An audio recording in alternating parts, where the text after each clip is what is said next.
বাবা আমি না তোদের ব্যাপারগুলো বুঝি না, এত বড় লোকের চাল দেখানোর কি আছে? হোটেলে গিয়ে খাওয়ার কি আছে?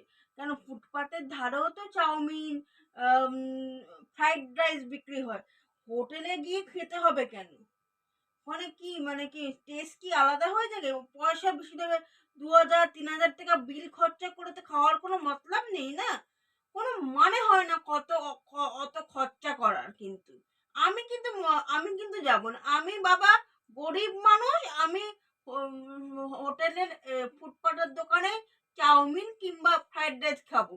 তুই আর তোর বাবা মিলে হোটেলে গিয়ে খাস। তোরা বাবা বড়লোক মানুষ, তোদের প্রেস্টিজ যাবে হোটেলে ফুটপাত ধারে খেতে।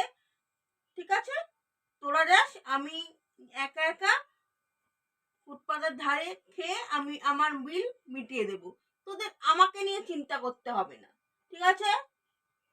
বাস।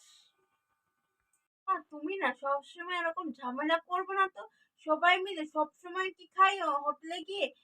বছরে একবার বলছি, গড়িয়াহাটে যাচ্ছি যখন বুঝতে পারছি খেতে যাই না। একবার সেই বন্ধুদের সাথে খেতে গিয়েছিলাম, খুব ভালো গো এনভায়রনমেন্টটা, ভালো লাগবে তোমার। আমি আর বাবা যাব, তুমি যাবে না রে? বড় লোক গরিব লোকের কথা এখানে কোথা থেকে আসছে?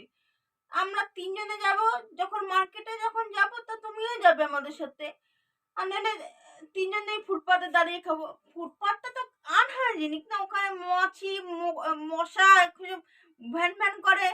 গরমের মধ্যে ওখানে এসিতে বসে বসে খাবে এই গরমের মধ্যে, ভালো লাগবে না? মানে বলে না, তোমাকে খেতে অফার দিচ্ছি তবুও তুমি পছন্দ হচ্ছে না, এটা কি ঠিক? চলো না, চলো, ভালো লাগবে তোমার, একদিনে তো যাবে না তো। যদি ভালো না লাগে কোনোদিন আমি আর বলবো না। চলো চলো চলো, ভালো লাগবে।